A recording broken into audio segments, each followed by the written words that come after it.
마태복음 16장 14절입니다.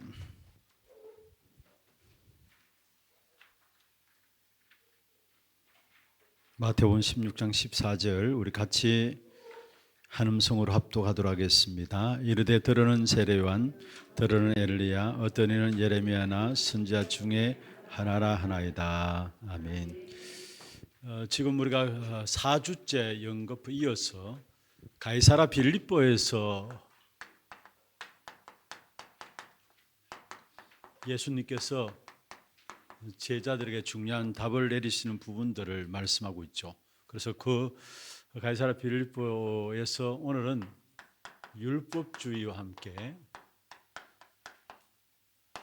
그리스도에 대한 부분들을 가지고 좀 살펴보도록 하겠습니다. 먼저 여러분 좀 서론에서 좀 아셔야 될 것은 우리 건찰님들이나 구역장님들이 반드시 기억하고 계셔야 합니다. 눈에 보이지 않는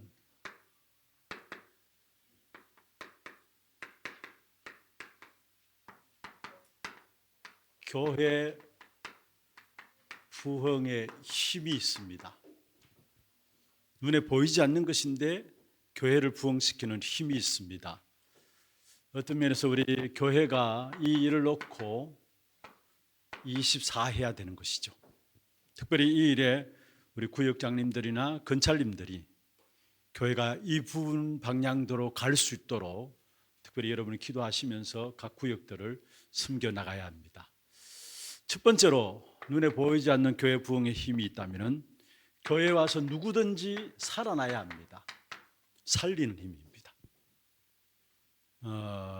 누구나 교회에 들어오면 교회는 살리라고 교회를 세우셨고 복음을 주셨죠. 그래서 그 어떤 사람이 교회에 들어온다 할지라도 살아나야 합니다. 그럼 저절로 교회는 부흥되게 되어 있어요. 두 번째로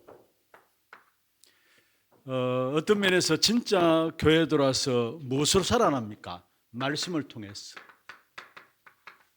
그래서 말씀에 힘이 있어야 합니다.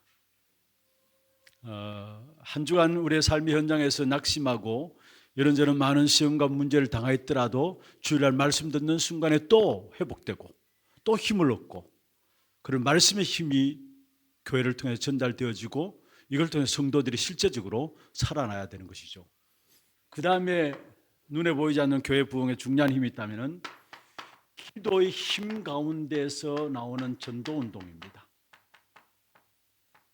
기도의 힘 가운데서 나오는 전도운동. 이게 교회 24대해야 될 부분들이고 마지막 오늘입니다. 실제로 뭐냐? 치유의 힘입니다. 눈에 보이지 않지만은 교회 와서 예배 드리는 가운데 말씀 듣는 가운데 나도 모르게 내 안에 오래된 각인된 것들이 하나하나 치유되어지고 진짜 상처들이 또 실패했던 모든 부분들이 치유되어짐으로 말미암아 하나님의 중요한 계획들이 그때부터 또 응답들이 보여지게 되죠. 요 네 가지가 눈에 보이지 않는 반드시 교회 부흥시키는 일에 있어서 힘입니다. 교회 24해야 될 부분들이고 우리 건찰님들이나 구역장님들이 구역 식구들에게 심부름해야 될 부분들 중에 중요한 부분들입니다. 그러면 보통 모든 사람들이 거의 다 어떤 면에서 죽이는 말과 죽이는 것으로 살리는 힘이 아니라 죽이는 것과 죽이는 것으로 말들로 사람들에게 상처를 줘요. 살아나야 되는데 살아나기는커녕 오히려 죽이는 말들, 특별히 상처 있는 사람들이 그 상처가 치유되지 않으면 자기도 모르게 말을 한다는 말들이 남에게 죽이는 말이 돼요. 힘 빠지게 하는 말들이 돼요. 그래서 어떤 면에서 모든 사람들이 교회 와서 살아나야 되는데 실제로 뭐냐? 우리도 모르게 우리의 삶의 현장에서 나도 모르게 툭툭 내뱉는 것이 뭐냐? 사람을 힘 빠지게 만들고 영적으로 엄청난 다운을 가지게 만드는 그리고 죽이는 것과 죽이는 말들을 하게 된다는 것. 살리는 힘이 없으면 그럴 수밖에요. 힘이 있어야 이 죽이는 것과 죽이는 말들 안 하는데 힘이 없으니까 한다고 하는 것이 죽이는 말과 죽이는 일들을 하는 겁니다. 그리고 실제로 우리 구역 식구들은 뭡니까? 한 주간 현장에 살면서 말씀의 힘 가지고 살아가는 사람도 있는 반면에 어떤 면에 사람들의 말, 사람들의 소리로 익숙해져 있고 여기에 영향받고 있어요. 하나님의 말씀이 힘이 없으니까 어떤 면에 사람들의 말 소리가 크게 들려지고 그렇게 되죠. 그래서 진짜 중요한 것은 교회에서 하나님의 말씀이 힘 있도록 여러분 기도해야 되고요. 강단의 말씀 힘 있도록 기도해야 되고, 그래야 성도들이 현장에서 살아갈 때에 사람들은 실제로 이건 현장에 부딪히는 부분들 아닙니까? 이런저런 말들을 듣고 소리들 듣고 거기에 힘 빠지게 돼요, 사실은. 그래서 말씀의 힘을 얻을 수 있도록. 세 번째로 기도의 힘을 얻어야 된다. 무슨 말입니까? 우리가 어떤 면에서 우리의 원망과 비판하고 이런 모든 것들이 사람의 말 듣고 죽이는 말 속에서 듣게 되면 나도 모르게 원망과 비판들이 나오게 돼 있어. 그래서 중요한 것은 기도의 힘이 없이는 이 사실 속에 나도 빠져 죽는 거예요, 사실은. 내가 기도의 힘이 있다면 이 모든 것들을 축복으로 바꿀 수 있는데 기도의 힘이 없기 때문에 나도 원망과 비판 가운데 그대로 빠지는 거예요, 이게. 그리고 실제로 봅시다. 갈수록 사람들이 갈급해 있잖아요. 그래서 어떤 면에 3단체는 이 부분들을 알고 건드려서 3단체는 갈수록 부흥합니다. 갈수록 갈급해 있을 뿐만 아니라 갈수록 사람들이 알지 못하는 영적인 질병 가운데 사람들은 빠져들게 돼 있어요. 이것도 물론 오래된 부분들입니다만은 실제로 나타나는 것은 어느 날 나타나는 것이 어느 날. 나도 모르고 있었는데 어느 날 드러나요. 그래서 교회에서 중요한 것은 뭐냐? 어느 때든지 이런 사람이 드러났을 때 이 사람들을 치유할 수 있는 치유의 시스템이 준비되어야 됩니다. 그래서 이거는 물론 평상시에 이렇게 드러난 사람도 있지만은 어제까지 괜찮다가 오늘 갑자기 드러날 수가 있어요. 그래 어느 날 드러나는 이 사람들이라도 정말로 교회 안에 딱 연결되어서 이런 사람일수록 빨리 말씀에 들어가면 치유되거든요. 금방 돌아서거든요. 그래서 이런 사람일수록 치유의 시스템이 딱 되어져 가지고 진짜 치유받을 수 있는 그런 힘, 그게 교회 속에 있어야 합니다. 요 네 가지, 살리는 힘, 말씀의 힘, 기도의 힘, 치유의 힘, 눈에 보이지 않지만은 교회를 부흥시키는 가장 중요한 비밀들입니다. 그래서 교회 24인데 이 부분들이 안 되는 이유가 뭐냐? 이 부분들이 강하게 드러나는 이유가 뭐냐? 여러분 교회 안에 바탕이 율법주의 속에 있으면은 이 부분이 나올 수밖에 없어요. 보세요. 그냥 율법주의라는 것을 놓고 이 부분 보세요. 바르게 말한다는 것이 죽이는 말이에요, 사실은. 또 사람의 말 소리들, 그리고 원망하고 불평하고, 이 모든 배경은 결국 뭐냐? 교회가 복음화돼야 되는데 복음화되지 못하면 율법주의에 빠져들면서 율법과 율법주의는 다른 겁니다. 율법은 어떻게 가는 것이 하나님이 원하시는 기뻐하는 길인가, 그걸 가르쳐주는 것이고, 율법은 하나님의 복음 앞에 인도하는 길이 바로 율법인데 율법 자체가 나쁜 건 아닙니다. 그런데 정말 복음이 온전하게 교회 속에 이 살리는 힘과 말씀의 힘과 기도의 힘과 치유의 힘이 복음 속에 주어지는데 이것이 온전하게 전달되지 못하면 어느 날 가다 보면 교회가 자기도 모르게 교회가 율법주의에 빠져들어요. 그래서 결국 이 속에 빠져들 수밖에 없는 거예요. 어떤 면에서 마태복음 16장 14절을 지금 4주간에 걸쳐서 계속해서 봤습니다. 4주간에 걸쳐서 계속해서 봤는데 세례 요한, 엘리야, 예레미야, 선지자, 사람들이 나를 누구로 하느냐 물었을 때에 사람들의 일반적인 갖고 있는 생각들, 아니 사람들이 갖고 있는 생각뿐만 아니라 제자들 또한 동일한 생각을 사실 갖고 있어요. 그러니까 즉각적으로 튀어나왔죠. 어떤 사람은 세례 요한이다, 어떤 사람은 엘리야다, 어떤 사람은 예레미야다, 어떤 사람은 선지자 중에 하나라니다. 사실은 그게 뭡니까? 교회를 부흥시키지 못하는 중요한 걸림돌이 되어지는 거예요. 그래서 오직 그리스도, 주는 그리스도시요 살아계신 하나님의 아들이십니다. 그게 되어져야 사실은 뭐냐? 교회가 부흥될 수밖에 없어요. 그래서 사실은 예수님께서 사람들이 누구라 하냐, 나를 누구라 하냐 이 물은 것은 복음 아닌 모든 것들을 빨리 버리라는 거예요. 버리라는 거. 그래서 교회를 부흥시키는 중요한 힘이 있다면은 눈에 보이지 않지만은 교회 누구나 오면 살아나야 합니다. 우리 교회가 그런 교회가 되기를 기도하시기를 바랍니다. 정말로 상처지고 힘들고 어려운 사람들도 교회 와서 말씀 듣는 가운데 살아나고, 또 말씀 속에서 정말 힘을 얻고 치유받음으로 말미암아 세상에 이런저런 많은 소리들, 갈수록 악한 사단의 미혹의 영으로 말미암아 사람들을 자기 길을 진리에서 돌이켜 허탄한 이야기를 쫓는다 했잖아요. 마지막 때 허탄한 이야기, 말씀을 쫓아야 되는데 허탄한 이야기를, 자기 길을 즐겁게 할 허탄한 이야기를 쫓는 게 말세의 특징입니다. 그렇다면 그들을 지킬 수 있는 것이 뭐냐? 진짜 살아있는 말씀이 힘으로 그들에게 와닿아야 합니다. 그리고 정말로 기도의 비밀을 알고 이 속에서 일어나는 치유의 힘, 이게 교회가 준비되어야 될, 눈에 보이지 않는 교회 24의 가장 중요한 부분들이에요. 그러면은 오늘 첫 번째로, 율법과 율법주의는 다릅니다.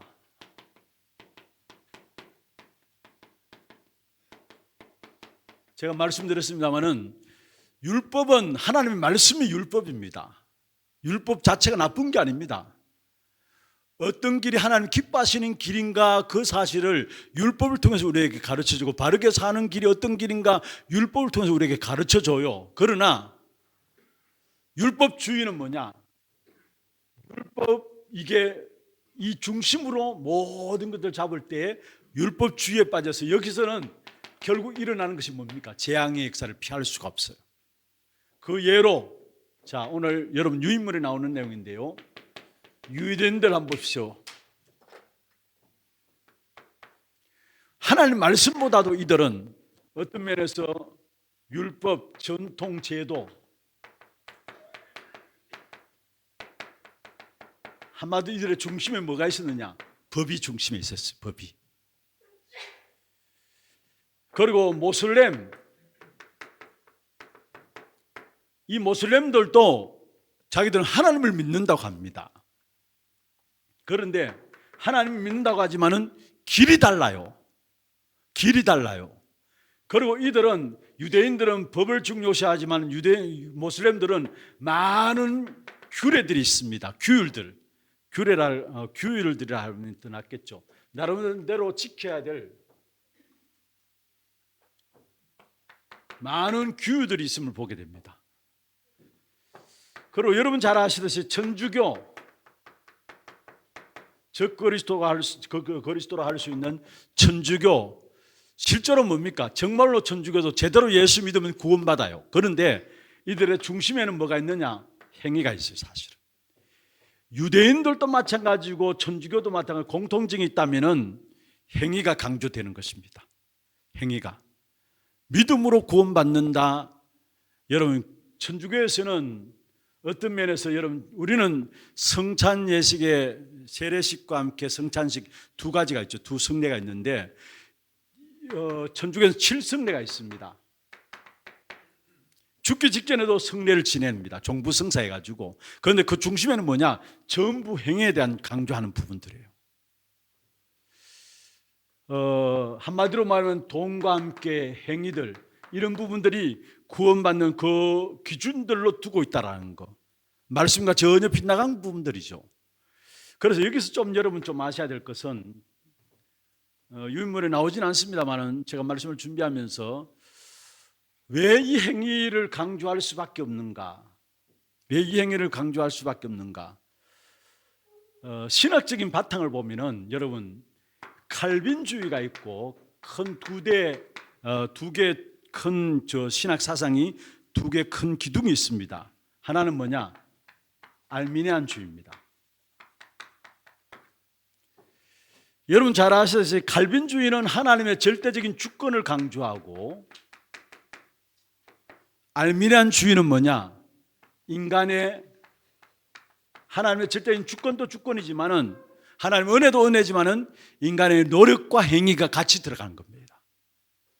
그래서 거의 많은 그 교회들이라고, 기독교에도 알미니안주의의 어떤 신학의 바탕을 갖고 있는 교회들이 많아요. 성결교나 감리교, 오순절 순복음교회도. 그래서 인간의 노력을 강조하죠. 행위를 강조합니다. 물론 그들이 행위를 가지고 구원받는다라는 것은 안 믿어요. 그러나 그들 나름대로 신학 바탕 자체가 행위를 강조해요. 그래서 성결교나 어떤 감리교나 이런 침례교 이런 쪽에 보면은 부흥사들이 많이 나와요. 왜냐? 인간의 행위를 강조하기 때문에. 그런데 행위가 필요 없다라는 사실들을 우리가 어떻게 알 수 있느냐? 칼빈주의는 보면은 여러분 잘 아시듯이 먼저 전적인 타락입니다. 인간은 전적으로 타락했다라는 거. 그러니까 구원받는데 조건이 있어요, 없어요? 예? 우리에게 조건은 없어요. 그래서 무조건적인 선택입니다. 선택하셨는데 무조건적으로 선택하셨다라는 거.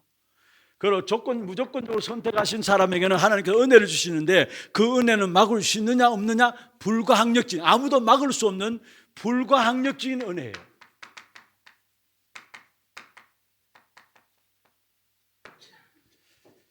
그리고 칼빈주의에서 네 번째 뭐예요? 불가항력적인 은혜를 받은 사람이 하나님 앞에서 그리스도로 말하는 제사함 받는 제한적 속죄입니다. 그렇게 이렇게 제한적 속죄 받은 사람들은 결국 끝까지 승리한다는 하나님께 만들어 가신다는 성도의 견인입니다. 이 사실을 진짜 보면은 이게 칼빈이 성경을 5가지 큰 기둥으로 보고 설명한 부분들인데요. 성경을 제대로 본 사람이에요. 알미니안주의는 요 반대로 생각하면 됩니다. 전적으로 타락하지 않았다. 인간에게 뭔가 의의가 남아있다라는 거. 뭔가 조금은 구원받을 수 있는 의의가 남아있다라는 거. 그래서 노력하고 애써야 된다라는 거. 무조건적인 선택이 아니라 조건적 선택입니다. 네가 구원받을 줄 알고 하나님이 선택했다라는 거. 조건은 인간이 행위가 강조되죠. 네가 구원받을 줄 알고 하나님이 선택했다라는 거. 그러면서 가항력적인 은혜입니다. 내가 은혜 받기 싫으면 안 받아도 된다라는 거. 불가항력적인 은혜는 하나님의 은혜 주시면 아무도 막을 수 없다라는 거거든요. 그런데 이거는 내가 내 상태에 따라서 은혜 받을 수도 있고 안 받을 수 있다라는 거. 가항력적인 은혜입니다. 하나같이 뭐냐? 인간의 행위, 노력을 강조하는 것입니다. 그런데 어떤 면에서 진짜 성경을 제대로 본 칼빈이 주장한 이 5가지가 인간의 문제를 보면 볼수록 이게 맞는 거예요, 사실은. 이게 맞는 거예요. 그리고 우리는 행위가 아니라 뭡니까? 믿음으로 말미암아. 우리의 모든 구원은 행위로 아니라 믿음으로 말미암아 구원받는다는 거. 내가 잘했기 때문에 아니라 하나님 우리에게 일방적으로 구원의 복음을 주셨는데 우리에게 구원의 축복을 믿음으로 말미암아 주셨다라는 거. 어떤 면에서 율법에 대한 부분들은 율법주의에 대한 잠시에 대한 부분들이 있습니다. 어떻게 깨닫게 하기 위해서 잠시적인 부분들이 있습니다만 그러나 하나님께서는 우리에게 영원한 복음을 주셨다라는 거. 율법을 주셨지만은 그 율법을 주신 목적이 뭐냐? 복음을 깨닫게 하기 위해서. 복음으로 인도하기 위해서. 그러면 율법이 강조되면 안 되는 거죠. 특별히 율법주의에 빠지면 안 되는 거죠. 율법은 단지 초등학문이라 했는데 그리스도가 앞으로 인도하는 초등학문이라 했어요. 복음을 깨닫게 하기 위한 것을 주신 것이 율법이에요, 사실은. 나는 절대적으로 안 되는 인간이구나. 그래서 그리스도가 필요한 존재구나. 이 사실을 깨닫게 하기 위해서 율법을 주신 거예요, 사실은. 율법도 필요합니다. 필요 없다는 말이 아닙니다. 저는 잘 아셔야 합니다. 그러면 영원한 복음을 주셨는데 이 복음이 어디 필요하냐? 237 나라에. 진짜 복음 필요한 나라, 237 나라. 이들의 귀중한 영적인 치유가 복음으로 말미암아 일어나야 되는 것이죠. 그리고 실제로 5천 종족, 이 영원한 복음이 필요한 것입니다. 사실은 5천 종족은 영육간의 병들어 있어요. 종족이죠. 미전도 종족처럼 237 나라 나름대로 강대국이라고 해서 나라가 형성되어 있는 부분들은 영적 치유가 먼저 되어야 되고 5천 종족은 영육간의 병들어 있는 부분들이고 그 다음에 유인물 나오는 여러분 TCK나 CCK나 NCK 그 내용들은 다 나와 있습니다. 정말로 필요한 부분이 뭡니까? 전인격적인 치유가 다 숨겨놓고 있어요. 사실은 드러나지 않을 뿐이지 다 숨겨놓고 있어요. 그럼 그들에게 진짜 일어날 것이 뭐냐? 치유가 일어나야 돼요. 그래서 교회가 가져야 될 힘이 있다면 치유의 힘입니다. 그 어느 누구도 치유할 수 있는 그 치유의 비밀들을 교회가 가지고 있어야 합니다. 율법주의 속에서는 치유될 수가 없어요. 오직 복음으로만 치유될 수 있어요. 그래서 중요한 것은 여러분, 초대교회와 유대교회의 차이가 무엇입니까? 유대교는 창세기 3장을 인정하지 않는 거예요. 사실은 다시 말해서 원죄를 인정하지 않는 거예요. 또 더 나아가서 사단의 존재를 인정하지 않는 거예요. 그러니까 사실은 올바른 복음의 역사를 알 수가 없는 거죠. 원죄에 대해서 모르고 사단의 존재에 대해서 모르고 지금 일어나는 저주와 재앙이 또 우리의 가정과 가문의 우상 숭배로 말미암아 일어나는 재앙의 역사가 어느 날 일어난 재앙의 역사가 무엇 때문에 일어나는지 모르니까 사실은 복음에 대해서 모를 수밖에요. 그런데 바울은 고백했습니다. 로마서 1장 16절, 내가 복음을 부끄러워하지 않는다 했어요. 이 복음은 모든 믿는 자에게 구원을 주신 하나님 능력이 됩니다 하면서, 그러면서 오직 의인은 믿음으로 말미암아 산다 했어요. 믿음으로, 율법으로 사는 게 아니라 믿음으로 말미암아 산다 했습니다. 요한복음 1장 12절에 영접하는 자 곧 그 이름을 믿는 자들에게, 마찬가지죠, 믿는 자들에게 하나님의 자녀되는 권세를 주었다는. 율법 가운데 있는 사람은, 특별히 유대인들은, 천주교인들은 내가 어떻게 예수 믿어서 금방 구원받을 수 있느냐, 그때 가봐야 알지라고 이야기합니다. 그러나 성경은 그렇게 말씀하지 않고 있습니다. 영접할 때에, 믿을 때에 하나님의 자녀되는 권세를 주었다 했어요. 요한복음 5장 24절에 내가 진실로 진실로 너희 이르노니 내 말을 듣고 나 보내신 이를 믿는 자는 영생을 얻었고 심판에 이르지 아니하나니 사망에서 생명으로 옮겼느니라. 앞으로 믿는 거 봐서 구원 주는 게 아니라 예수 그리스도 믿는 순간에 이미 사망의 생명을 옮겨졌습니다. 영생을 얻었습니다. 여러분, 우리의 구원의 역사는 행위로가 아니라 믿음으로 말미암아 주신 은혜의 역사라는 거. 그래서 사실은 결론입니다. 오직 그리스도 붙잡고 하나님의 나라를 기다리고 있으면 힘이 주어지는데 그것을 가지고 도전하는 것입니다. 이게 오늘 여러분 공가에 나온 내용들을 정리 그대로 쭉 살펴서 말씀드렸던 것입니다. 꼭 여러분 붙잡을 것은 요겁니다. 교회 24 구역장들로서, 건찰님들로서 구역 속에서 심부름할 때에 이 사실이 되어지도록, 이게 눈에 안 보이는 것이지만은 조용히 교회를 부흥시키는 귀중한 비밀입니다. 살리는 힘, 말씀의 힘, 기도의 힘, 치유의 힘. 여러분이 이 사실을 먼저 체험하고 또 이 일에 우리 구역 식구들 한 사람 한 사람을 세워나가는 그런 축복된 사역 되기를 주의 이름으로 축원합니다. 하나님 아버지 감사합니다. 특별히 교회가 다른 것을 하고 있어서 지금 어떤 면에서 갈급한 사람들을 치유하지 못하고 교회가 문을 닫고 있고 힘을 잃어가고 있는 이러한 시대에 귀한 주의 종들을 통해서 올바른 복음을 알게 하시고 살리는 힘, 정말로 말씀의 힘, 기도의 힘, 치유의 힘을 가지고 한 사람 한 사람 세워나가는 귀한 축복된 사역 속에 주의 종들이 쓰임받을 수 있도록 인도하여 주심을 감사함을 드립니다.